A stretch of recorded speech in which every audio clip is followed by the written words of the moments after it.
Done. Hi everyone, I'm Clive Enever and welcome back to another skills webinar here at Business. We are rounding out towards the end of the year. It is the 1st of October. Can you believe it? Which for us means some really, really cool things here in the office. We've got the Business Ball coming your way on December 6th. We've got more skills webinars coming up for you that you'll find on the skills webinars page, and some dedicated workshops with both Clive and myself in Melbourne coming up over the next little while, including my course creation kickstart on November 29 to December 1st. So that's 3 days of doing some amazing stuff together. Today, Clive and I are in the same building, but in different areas. He's slightly, showing off his Richmond beat the cats and the lions stuff behind him. We're not impressed by that. Charlotte and I will go and burn the Tigers thing later, maybe. But he's here to join with us and talk about sales. Those of you who don't know Clive, he is my husband. He's also the co-founder of Business. We work together on some things through Enever Group and through the Business Hub, and then we also run our own entities and our own businesses from time to time, which I think is what keeps us sane amongst this process, and defined roles. We were talking about in the group last week when I shared our wedding anniversary Clive photo, and you haven't put a tip in there yet. You need to go put one in. About what it is about working with your partners and tips about how to survive that journey. And I said ours was boundaries and doors. Having boundaries and doors to our offices. So I'm going to let you tell us a little bit about what we're covering today. Good morning, everybody. As Linda said, Clive Enever, business strategist, focusing on helping people grow their business. And I enjoy it. And most people I work with enjoy it. And growing a business involves sales. Surprisingly enough, most businesses that don't have an active sales campaign tend to fall off the list. And what's it worth to actually understand sales properly? Let me tell you about a client who's worked with me recently, and we went through a bit of a sales program, and the quarter just finished is 60% up on the previous quarter. Wow. So I would reckon that's not a bad result, seeing as that they started from a fair base.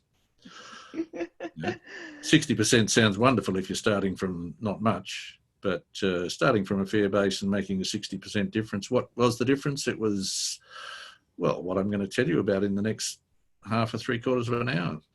Depends how long you can keep me talking. Because I can talk to you all day about sales, and you'll probably learn something every minute of it. So there's fantastic. a lot here. There is a lot. If you have a question, feel comfortable just to pop it in, and I'll do my best to answer it. And let me know where you are on your journey. Yeah. What do you know about sales? Do you like it? Do you hate it? Is it scary? Shouldn't be, but well, I'll deal with that. And say hello, guys. Do say hello. Hello to Olga. Hello to Michael. Hello to Kay watching. Hello to Cheryl as well. I'm doing lots of hellos here this morning. Do come in. No, we can't hear you. You should be able to hear us though, Olga. So we need some questions in there now. So bear with me, Clive. I'm just going to turn the media up on that for a second. Yeah, no, the audio is going through. So I just can't hear things as they come through. Sorry, I just wanted to check that the tech is all working the way it should be this morning. Okay, you should be able to hear us all. Hopefully, fingers crossed, it's all there. One of the videos has gone a bit crazy. Okay, I'll keep watching what I can over the next little while. So we'll say good morning to everyone, and then we will get started. Shall we, Clive? Is that the best way to do this? So shall I share my screen and get underway? I think that we should. Good morning, Ian. How are you? Yep. Olga can hear us. Okay, everything's coming through. So beautiful. We're right to go, Clive. The tech is working. Okay. Good morning, Michelle. It's a long time since I spoke. Michelle Nazaroff's just joined us as well. Good morning, Michelle. Long time no see. Say hi to Sienna for Charlotte for us.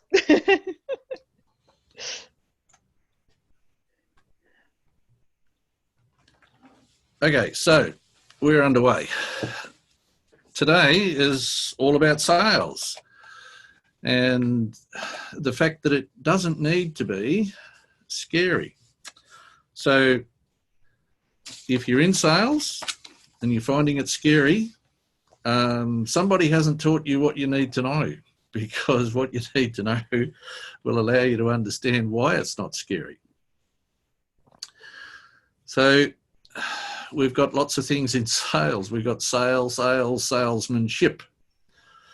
And it's probably the salesmanship that makes the difference if you understand what a sale is and what sales is all about. And I remember being taught very, very early in my career in sales that salesmanship begins when the customer says no. And I wandered around scratching my head for quite a while trying to figure out what on earth that meant. Because the way I was taught to sell was that you were selling from the moment you actually saw somebody, let alone spoke to them. So it actually turns out that it's really important, because unless somebody says no, you probably haven't asked enough questions. So finding out what somebody wants is all important. Understanding how to present what you have is equally important. But let's find a bit of background before we get stuck into sales proper. According to the Australian Bureau of Statistics, 65% of all businesses in Australia fail within the first 3 years. And if we look at the figures from the ABS, there were 2.24 million businesses in Australia in 2017, I think it is.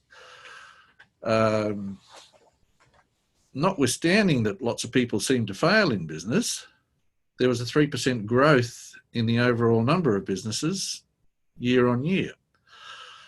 And as you can see from those numbers, most of those businesses don't employ anybody. So they're single person businesses or two person businesses in partnership. But if so many of them are failing, what on earth is going on? So what about us today? The mission today is to show you a very simple formula for making sales. And it's all about what is necessary to allow a sale to occur. And there are three things. And that is, first of all, the prospect must need whatever it is that you're trying to sell. They must have the ability to pay for it, and they must be willing to pay for it. Now, you can't do much about the middle one. You can do a little bit about the need, because some people will think they can get by without what you've got, but if you have the right conversation, they'll quite possibly discover that they need what you have. And you can also have an influence on their willingness to pay. So let's keep moving and see if we can explain what all that is about. Saying hi to you, Clive, on the Facebook Live. Sorry, who was that? Jeremiah is saying hi. Morning, Jeremiah, and welcome. Michael has just said, fear of wasting time to people who aren't interested and lack of motivation is the cause of failure in business, ? It's coming through. I might leave you to answer that one. Yes. On the live, on the watch party chat. We'll come to that one later. If you can bring that back to me after we finished with our basic presentation, because that's there's a lot involved in that. Yeah, I might get you come back and answer that one on the watch party later for Michael. And in fact, this particular slide might appeal to Michael, because very often what happens is when a prospect spots a salesperson, is they put up a wall that says no. And it's usually in very large, unfriendly red letters. So, and why do they do that? Well, typically we're taught right from the time that we're kids that we don't do stuff. Somebody offers us something, no. And of course, the salesperson's role is to deal with whatever that no entails. And very often there's lots and lots of reasons for a no. So you might have to deal with lots and lots of objections, as we like to call them. But in knocking out those objections, it means that there's no barrier between you and your customer or potential customer. So let's look at what sales is and who's involved. Well, pretty sure everybody in business is in sales. Everybody's got something to sell. And even if you're not in business, you've still got something to sell. Because if you're a parent, I'm sure you're trying to sell your values to your kids. Maybe. And if you're a leader out on the footy field, I'm sure you're trying to sell a particular way of behaving while you're on the footy field to everybody else who's in the team. So sales, is it important? Well, I think so. And I like Henry Ford's comment. Nothing happens until somebody sells something. And he's quite right. It doesn't. If somebody's got an idea to do a particular thing, but they can't sell it to anybody, nothing's going to happen. And so Jeremiah, it goes right through the chain. Clive, we just got a question from Jeremiah. I'll ask you for some more clarification on that question in a little bit later. He's talking about a free product, Clive. So I've got a note down here. I'll take some notes, but yeah, hang around to the end and we might ask for some more clarification. Hopefully Clive will be able to answer that for you at the end. Yep. I might let you go through your presentation today, Clive, and we'll come back with the questions at the end. I'll try and note most of them down because I know it's very info heavy today. Indeed. It's what sales is all about. Yep. But it is important to remember that it's a remarkably simple journey if you understand how sales happens. So first thing you need to do in sales is you need to build your story first. You must have your story before you go out there to try and talk to people. You must know your product and service and know your processes and procedures, and you must know them inside out, upside down, back to front, etc., so that whoever you're speaking to, you're not caught short. They're not wondering, what's this person doing? They don't even know what they're trying to sell me.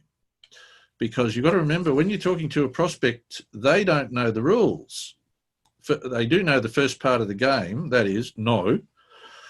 So as a salesperson, you need to be able to change all of that, because if somebody puts up the barrier, you need to be able to get that down. And you can do that without being overly aggressive. It's just a matter of having a conversation. So who's the winner at staying in business? It starts by successfully selling. And if you want to stay a winner, you support that staying in business idea by selling more efficiently or more effectively.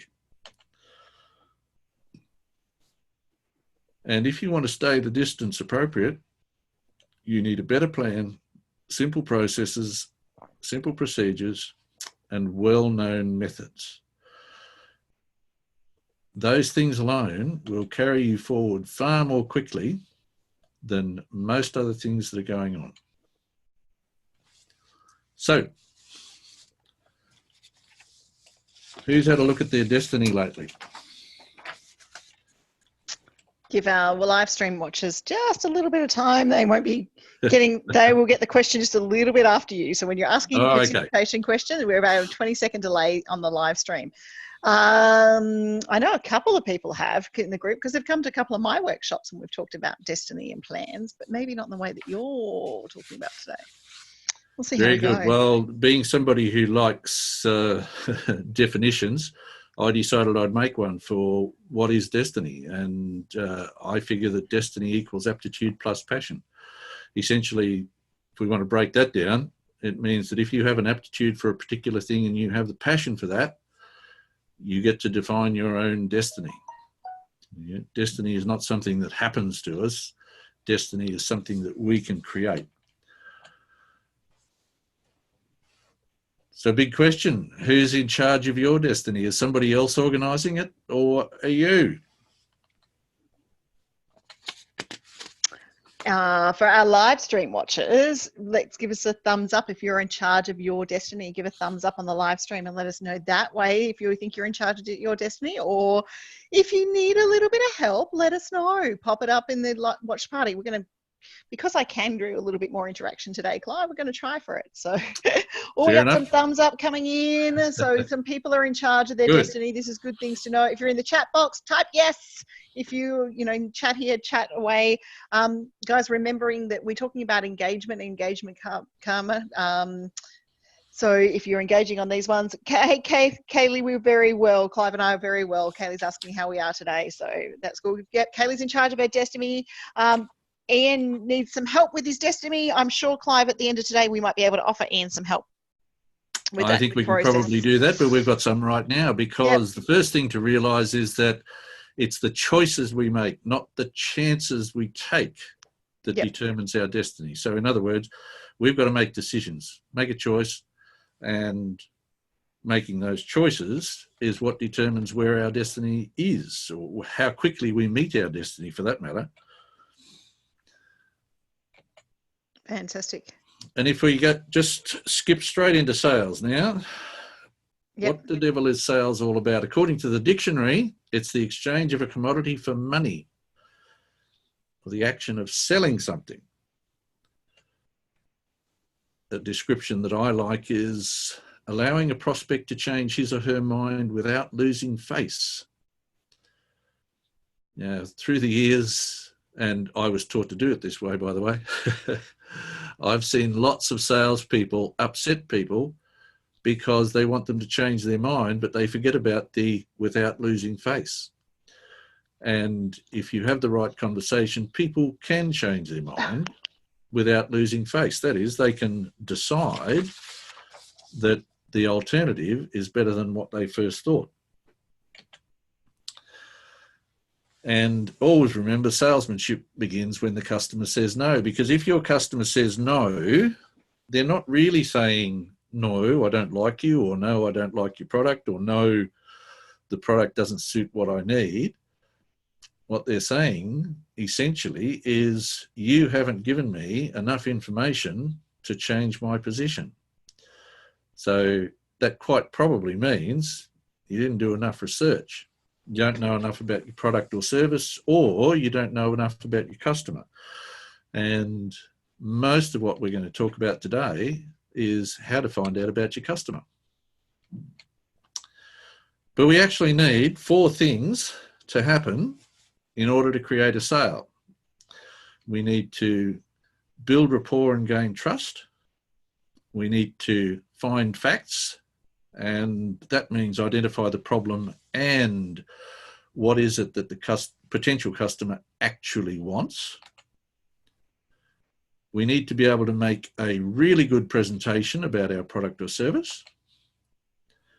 And we need to be able to close the sale.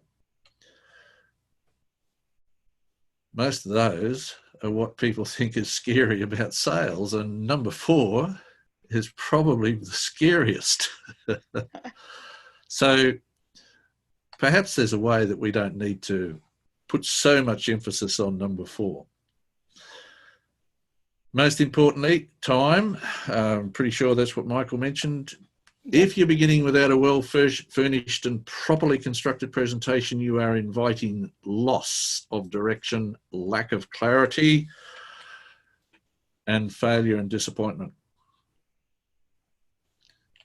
A lot of people seem to think that they don't need to plan much. And if you do your planning right, you'll have time spent with your potential customer, which is well spent rather than poorly spent. And they're the only 2 choices you have. You've got a prospect in front of you. You can spend your time poorly, or you can spend your time well. And if you spend your time well, you'll get a good result. And a lot of that time is going to be spent long before you ever see this prospect. You've got to get your planning right, because if you've got your planning right, you're not going to waste time. So what I'm going to introduce you to today is the 10 major ingredients to a sale. Guys, I'm just going to comment on the live stream. If you cannot follow the guidelines on the live stream, then don't join in. Don't join in on the group guidelines. We are not going to attack another member, whether it's Clive or myself promoting for presenting a workshop or presenting skills. I've just muted the member who continually wants to come back and have a conversation about the presentation style of what's being done here. This is just a general reminder for BBB members that we don't attack another person inside the group, and I won't have it happening on a skills webinar where someone, including either of us, but especially when our guests give up their time to come and teach you skills. So if that's the way you want to run your time inside BBB, have a think about whether the community is for you. Sorry, Clive, but it's just been a little out of line today. Probably worth saying, the only reason I present this the way that I present it is because it works. And only had 30-something years of proving that. So, moving right along. Having all of these things in place, you need a presentation, you need to have your rebuttal arguments, and you need to have your close all well planned so that you're well placed for success before you begin. And that means that when you go and talk to a prospect, you're going to have a greater opportunity of success, and therefore your time will be well spent. Does this mean, by the way, that you're going to sell everybody you talk to? I hope not, because every chance that somebody that you talk to, it's not going to suit perfectly. And I would like to work on the basis that if it's not going to suit, don't start, because it's probably only going to cause you a problem later on. Yeah. And a little quote from Sun Tzu, who's the author of The Art of War, that I like. First, secure victory, then fight if you must. And by putting together your presentation, your rebuttal arguments, your close, having your story absolutely right is what allows you to secure victory before you start. So what are the 10 major ingredients to a sale? They are this. Number one, break the prospect's preoccupation. Now, what does that mean? It means make sure that your prospect is paying attention to you. The easiest way I've found to ensure that a prospect is paying attention to me is to be present. Because if you're present in speaking with somebody, they will be present with you. Now, if there's something going on in their head that they can't get away from, that is their preoccupation, then find another time to talk to that person, because whilst they're preoccupied, you are never going to make a sale. They are not listening, they are not present, they cannot make a decision in your favour if something that was going on before is occupying their mind. So,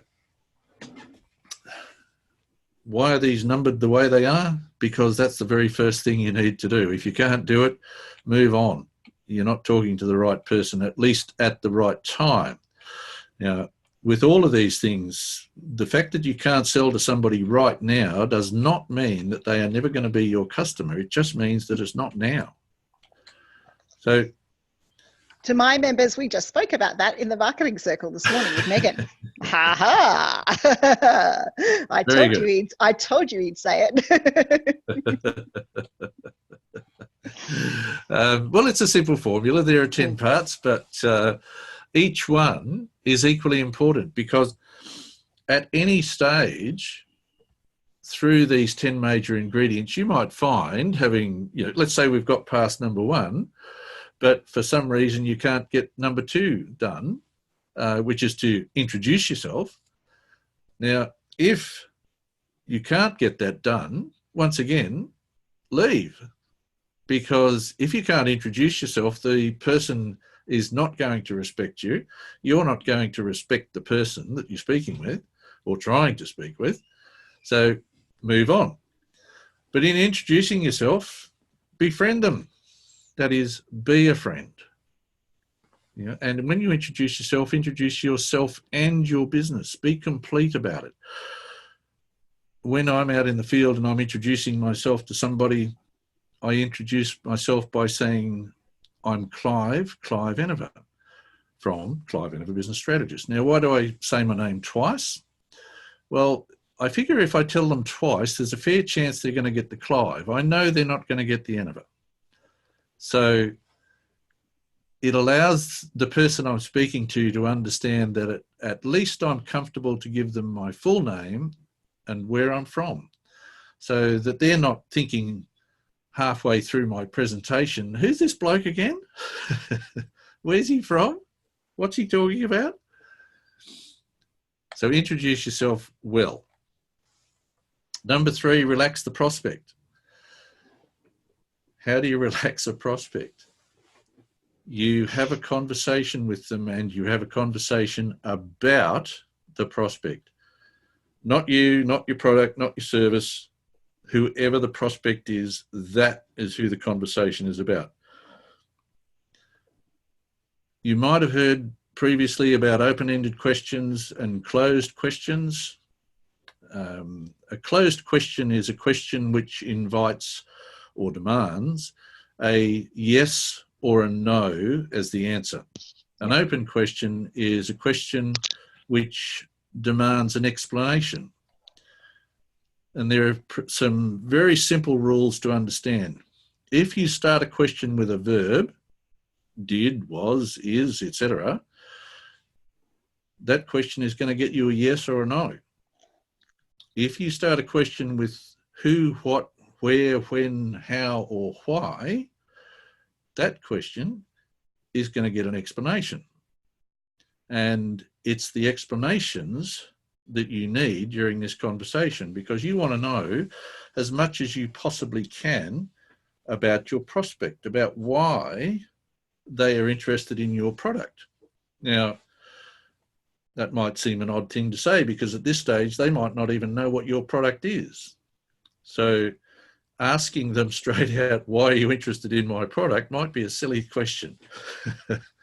However, if you have the right conversation with people, they will tell you why they're interested in your product, notwithstanding they don't know what your product is, because you'll be able to uncover the issues they're having, which is largely the reason you're having the conversation with them in the first place.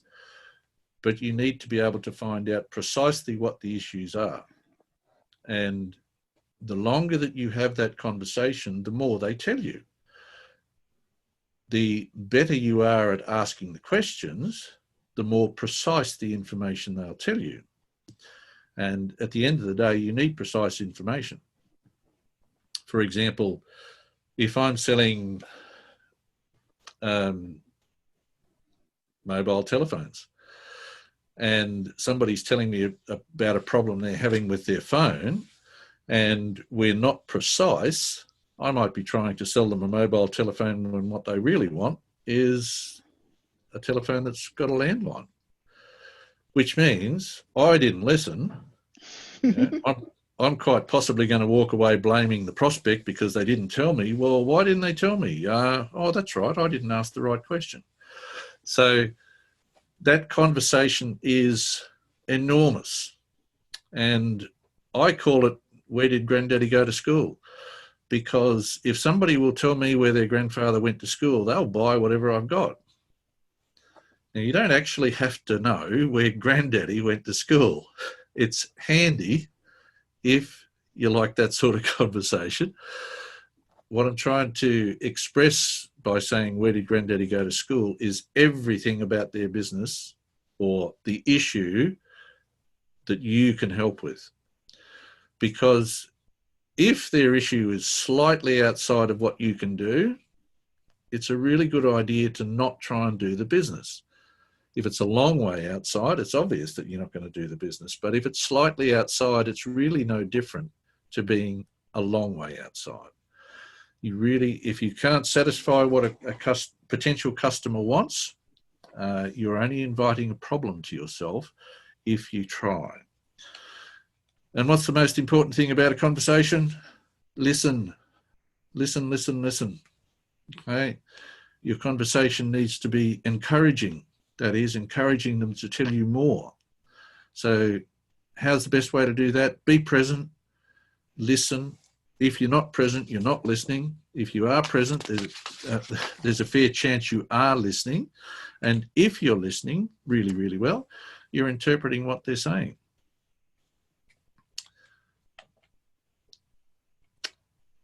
When we've done all of that and we've found out all the information which is appropriate, this is the time to introduce the product or service. We don't want to introduce our product or service before we know what the problem is, because if we do, we're clutching at straws.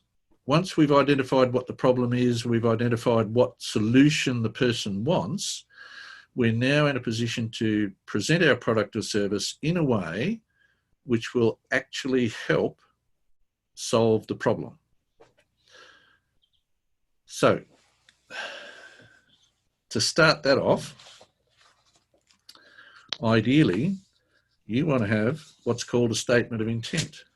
Now, most of you probably haven't heard of a statement of intent, but a statement of intent is the bridge, if you will, that allows you to move from this really friendly conversation that you've been having to reminding your prospect that this is a business discussion. And it also allows you to express how the conversation is going to run from this point onwards.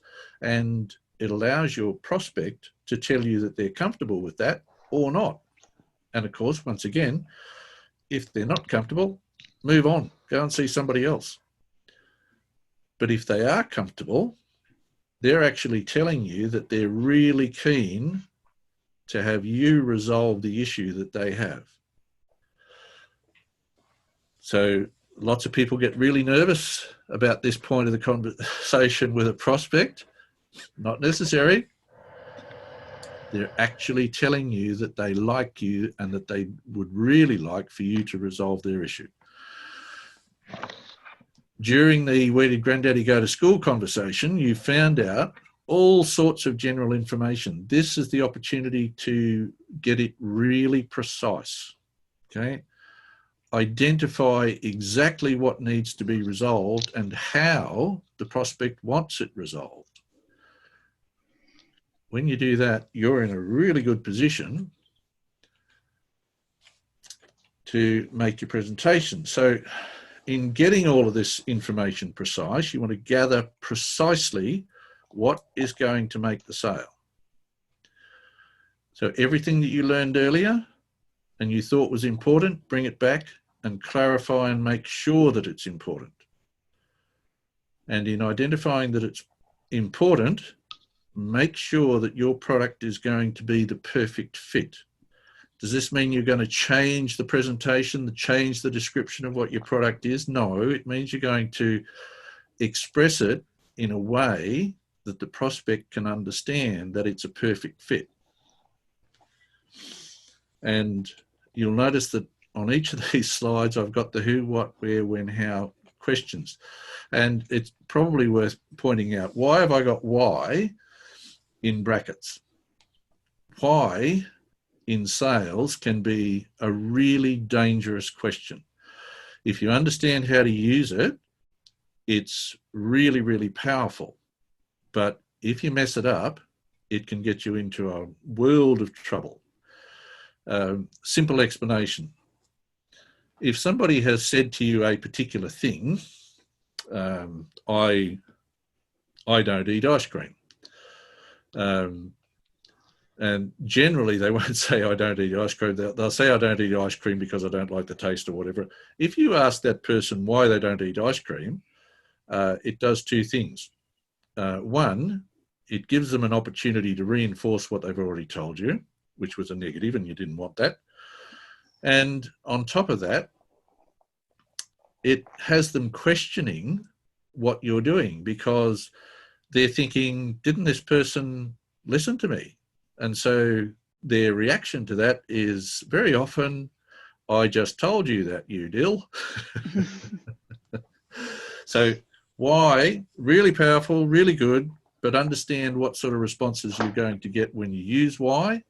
There are other ways of asking the why question without using why. For example, you might say, what is it about ice cream that causes you to not like it? That's going to get a very different response to the why. So now this is where you make your presentation. You've nailed down absolutely everything. You know that out of the 100 things the prospect wanted when you first started talking to them, that you've narrowed it down to there's only 3 things that are really important, or 2 or 4 or 6 or 1. Most often people will have somewhere between 1 and 10 issues, and usually there's only 1 that you have to resolve. So make the best presentation you've ever made. You've got to introduce your enthusiasm. You've got to be right on top of everything. You've got to explain to this person why your product or service is the absolute best solution. And of course, having done that, they will accept that. They won't question it at all. So now is the time for asking for the sale, closing the sale. As I mentioned earlier, lots of people get really nervous about this close. Now, if you've had the right conversation, and if you understood correctly what the potential customer wants, and if you explained correctly how your product or service is actually going to resolve this issue, this won't be a problem. Asking for the sale will not be an issue for the customer, and it won't be for you. Lots of people I hear talking about sales and trying to teach other folks how to explain that the close is a real problem because it causes a speed hump in the road, etc. It's not a problem if you've done the rest really, really well. And how do you ask for the sale? Look, there are a whole bunch of really clever ways to ask for a sale. They're all right. They're all correct, I should say. Let's put it that way. They're all correct if you're using them at the right time. But it's relatively simple. If you've had the right conversation, you can say to somebody, let's get started. When do you want to get underway? Probably most of you have been to a car yard. The car salesman loves to ask you, what colour do you want? Typically he asks you long before he should, but he still asks. What colour do you want? Because it's getting rid of the issue that the salesman sees, that is, I don't want to ask this person to buy. So why do you ask that question that takes you beyond the purchase? Because if you agree to the colour, you've essentially agreed that you're going to buy. So how do you ask somebody to buy? You just ask them, okay, let's get going. Not always does somebody say yes straight away. Most of the time they will. But sometimes there was something they didn't quite understand, something that you as the salesperson didn't quite recognise was an issue big enough to stop the sale from going ahead at the first ask. This is when we want to have our rebuttal arguments. So what's a rebuttal argument? A rebuttal argument is simply an explanation of the facts delivered in a way which will allow a person who has said no to change their mind without losing face and to go ahead anyway.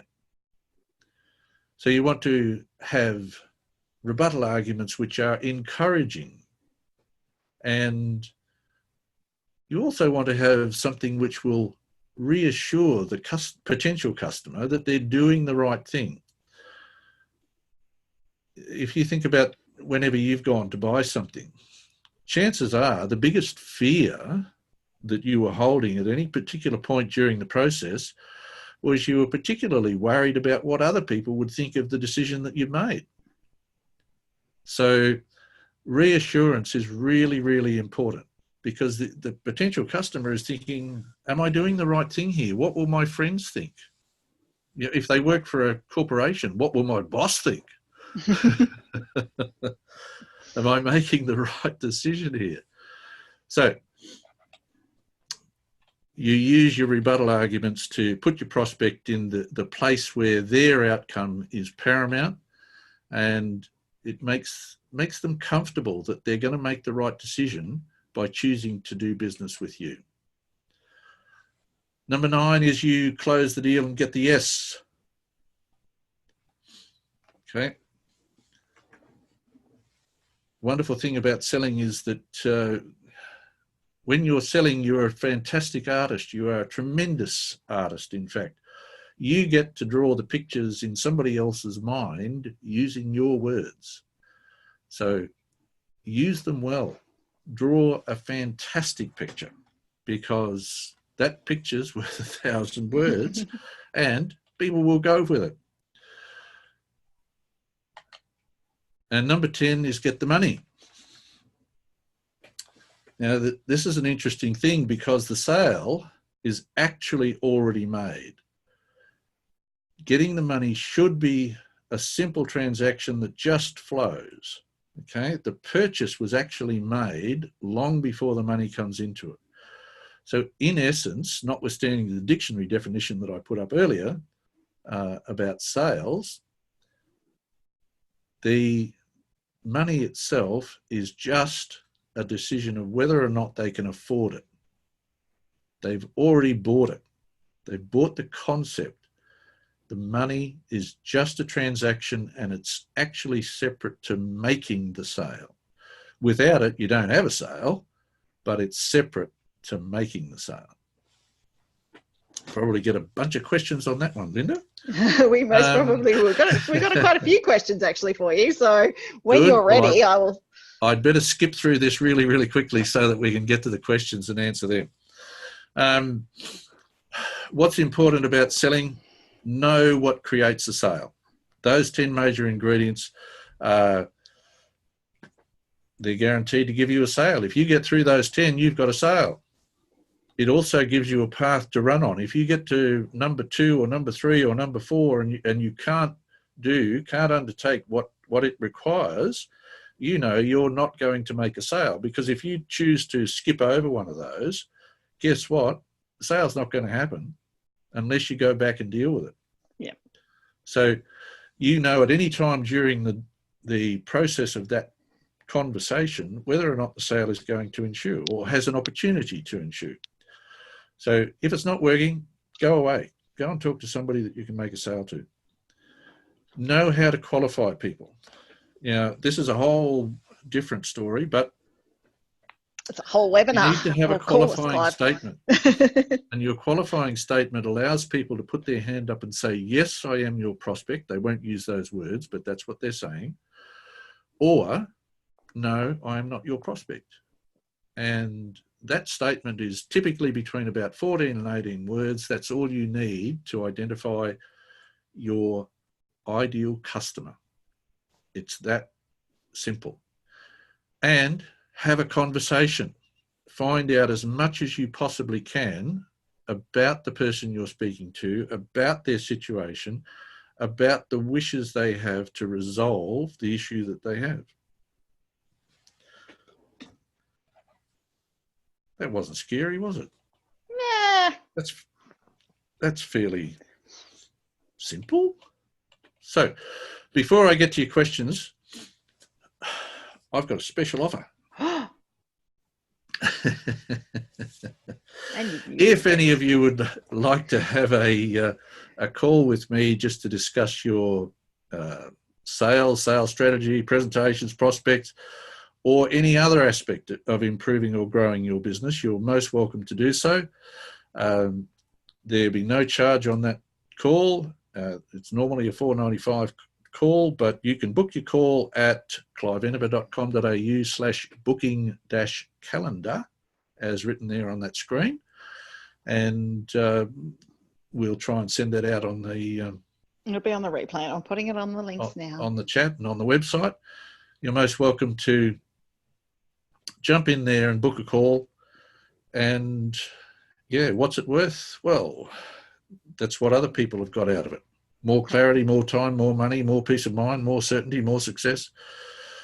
You get happy customers, less customer service issues, easier and quicker sales process. Yes. As I said, somebody recently, last quarter, first quarter of using the 10 major ingredients to a sale, 60% up on the previous. I reckon that's not a bad outcome.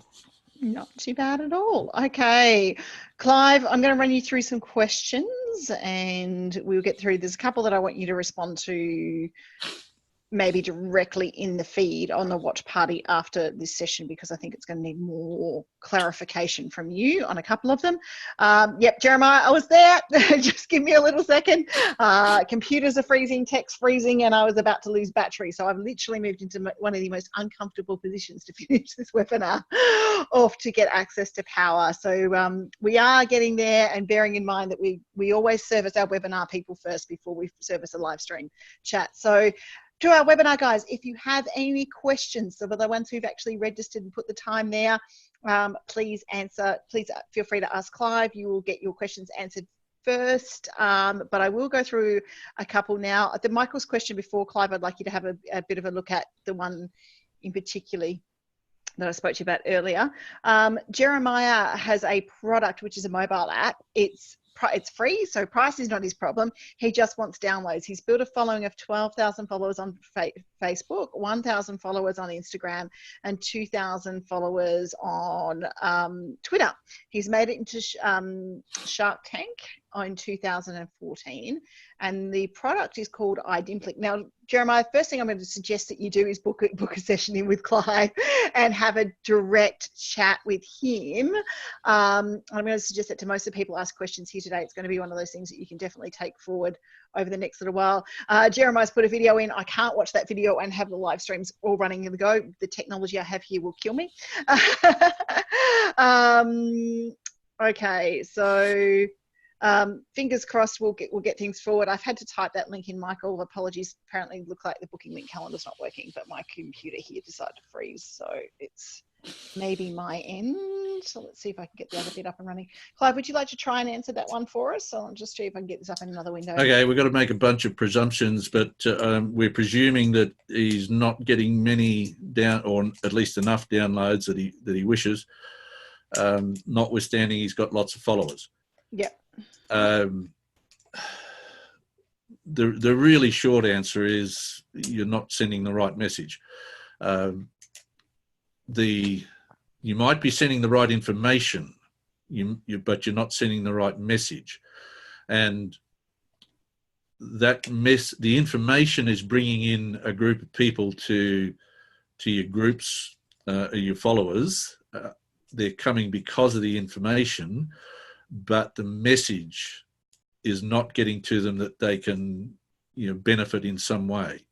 As Linda said, book a call with me and give me a bit more information. I'll be able to actually give you a much better answer than that. But on the face of it, with too little information, that's probably what's happening. Yeah. And look, Jeremiah, my question to you there is, maybe are we trying to sell too early from a social media point of view? Remember, in social, it's all about education first, just like the group is here that you're in. Ian's already booked into your diary, Clive. I'm losing the ability to get it on the stream here. Yeah, so just to have a look about whether you're actually educating and you're informing, especially with social media and sales, and Clive, you'll cover it with Jeremiah. We quite often think that we assume our audience knows what to do next because we know it so well, but they need the step through and they need the walk through. And I went through that with someone yesterday who was a rather big social media marketer and wanted me to do something for them. I'm like, have you got a video walkthrough to help me with your process? Oh, no, we don't. So maybe they need a video walkthrough and that sort of stuff as well. That might help you out throughout that process. Sorry, Clive, to take over, but social's my thing. Okay, Caitlin's asked us a couple of questions. One in particular about what do you do to get a presentation up to par, like the sales presentation you've just presented. The other one is that she's getting lots of traffic through her website, but it's not converting into sales. Okay. Going to suggest she books a call to go through a website review with you as well. Yeah, indeed. We can give you a much better answer with a bit more information. But how do you get a presentation up to speed? Okay. This takes time, and it takes a critical view of everything that you do. Most of us, when we've got this brand new product or service, and we're going to go out and we're going to tell the world, and woohoo, everybody's going to buy it. And of course, we go out there with this fantastic thing, and we tell our story, and everybody turns off. And like our friend earlier who didn't like my presentation style, well, that's okay, because that person is not my customer. Yeah.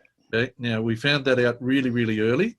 I'm comfortable with that because I know that my customer wants to understand how to grow their business to move it to a particular point rather than tell me how to do it, for example. So the getting it right, we need to know absolutely everything about your product. We need to know everything about who you want to work with this product or service. We need to know everything about who is going to use it. Everything that we can find out, that is, about who is going to use it. So when we can identify those things, we now have an opportunity to get to what language we need to use to speak to those people. Yeah. This is where it gets complex, because in finding that information, typically what we do is we allow our brain to tell us that we already know that information, but people still keep turning off because our brains are really, really clever at telling us that we know better than anybody else. So we have to get past that. The best way I know to get past that is to find somebody who can look at what you're doing objectively and tell you or show you the answers that you're not finding for yourself without offending you. Mm-hmm. And that's a very special person.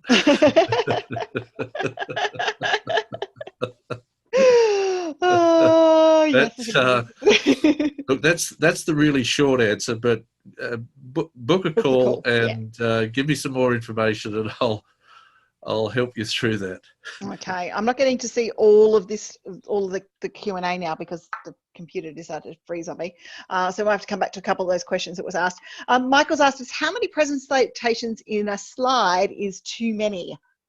And that comes down to me in the words of, how much time have you got to present? Oh, look, the short answer to that, I've seen people who are apparently very highly skilled at presenting via webinars and what have you, who say that more than 5 is too many, and for that person that's probably true. Mm-hmm. I've seen other people who say that fewer than 15 is too few, and for that person that's probably true. I don't even know how many slides I showed you today. I do. It looks like I do know 45. That it's a breakup of much more information that is available, subject to where I'm presenting and what have you. There are 45 slides up till now, according to the number on the bottom of my screen. What's the answer for you? The answer for you is, how much do you have to tell? How much story do you have to tell? Yep. How much story do you want to tell? And what's the best way to create the right picture in a person's mind of what it is that you're trying to tell? That was pretty non-conclusive, wasn't it? Oh, we both, look, I come from a presentation background and a teaching background where I teach things as well, Clive, and I would say to you, it depends on whether I'm delivering a 20-minute webinar to a 1-hour workshop to a 4-hour workshop, to what content we've got to go through and what supporting documents I have going with it. So the question on the slides comes down to, guys, what do you need to get the message across without boring the person on the other end? And hopefully I didn't bore anybody. No, hopefully. And look, guys, if you do bore someone and you've gone through the presentation, learn from it. You don't have to, bash yourself up for it and that sort of stuff. And if people aren't taking in your message very early, like we had happening here today, it's fine. Work out. And, I had no problem in mentioning to people that If you don't want to support the guidelines of the community and guidelines of the group, then reconsider your time here. That's not a bad thing for you to do with your market. You only want to be talking to people who are going to be part of your market, part of your ideal client, part of your customer persona. And those sorts of things. Michael, Michael's asking more questions on slides. He can book in a call with you, Clive, I think. Yeah. To have a chat to you about that one. Yeah, because so he's asking about statistical research and that sort of stuff from a couple of things, and we'll book in a call from that one.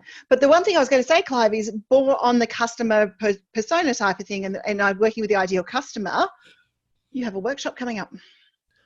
I do. 26th of October. You can come along to my workshop. Yeah, I have to grab the link for that one because I can't. Yes, very exciting, because you probably all heard about an avatar, and lots of people seem to confuse that the idea of an avatar is actually about your ideal customer, and that's not necessarily so. Yep. Your ideal customer is the person who is ideal. If that person is ideal, or that customer is ideal, because your customer might not be a person, your customer might be a corporate entity, for example. There are certain things about that customer which go way beyond one's heritage, or one's education, or one's sporting choices, or the colour of one's skin, or one's religion, etc., or what type of car you live, or where you live. Yeah. Something much deeper and much more critical, and that's what you can actually describe in those 14 to 18 words I was talking about earlier, which allows a person to say, yes, I am your prospect. Yeah. I am your potential customer. Or alternatively, no idea what that person was talking about. I'm not your customer. Okay. So that's what is it, 9 till 1, I think, isn't it? That 9 workshop? I think it's 9 to 3, but I'm not sure. 9 to 3, that's right. That one's 9 to 3. So just you can come along and have lunch, have a good old chin wag with me, and we can work out how to identify that ideal customer. Because once you identify that ideal customer, for example, I mentioned earlier that somebody who's just used those 10 major ingredients to a sale to increase their performance, they also know precisely who their customer is. As a result of that, they're speaking a very different language to what they were speaking before, so that the person they're speaking to tells them straight away, yes, I am your customer, no, I am not, so they're not wasting time. And of course, if they are the customer, they know what language to speak. They know which questions to ask in that granddaddy conversation, because some people say, oh, but I can't afford to have a half-hour conversation, or whatever it is. Well, I think my record is about 45 seconds of having somebody tell me where their great-grandfathers grew up and went to school.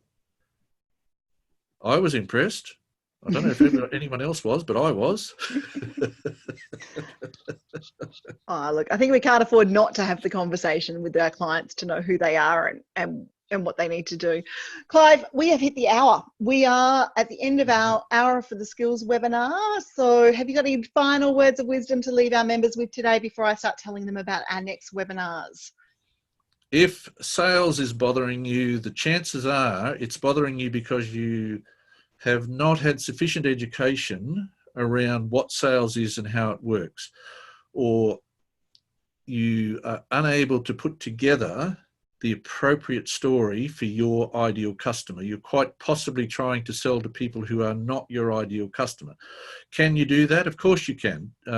Look at any mobile phone business. How do we know that they're not selling to their ideal customer?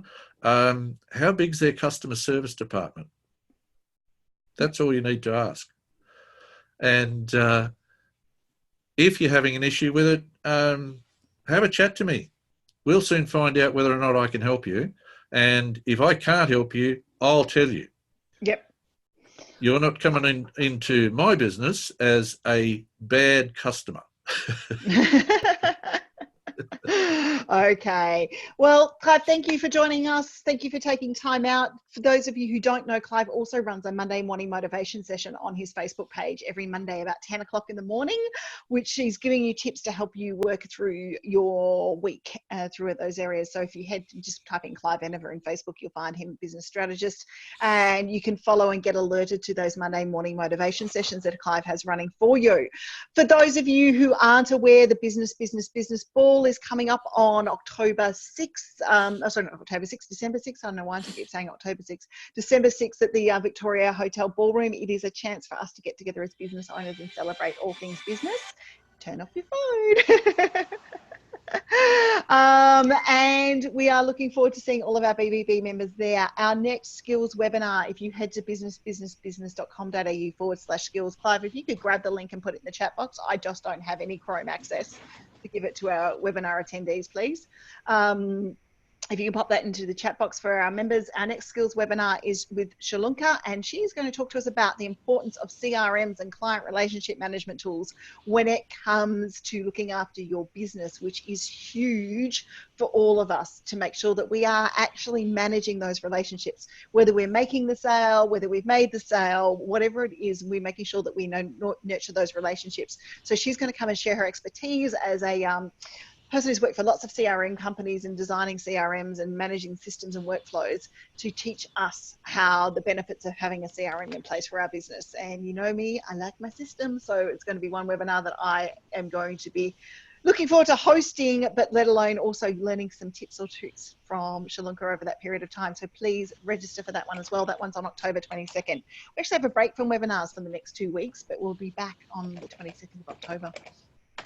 Clive's got the link in. There's the link for the benefits for using a CRM on October 22nd. Until then, guys, have an amazing week. Enjoy your week here. If you've got questions, book in with Clive. Take the opportunity, and we'll say bye. And leave you and have a great week, everyone. And got any questions, either ask here in the thread in the group in the watch party, or the replay will be back up on the website hopefully by about 7 or 8 o'clock tonight. Okay, bye.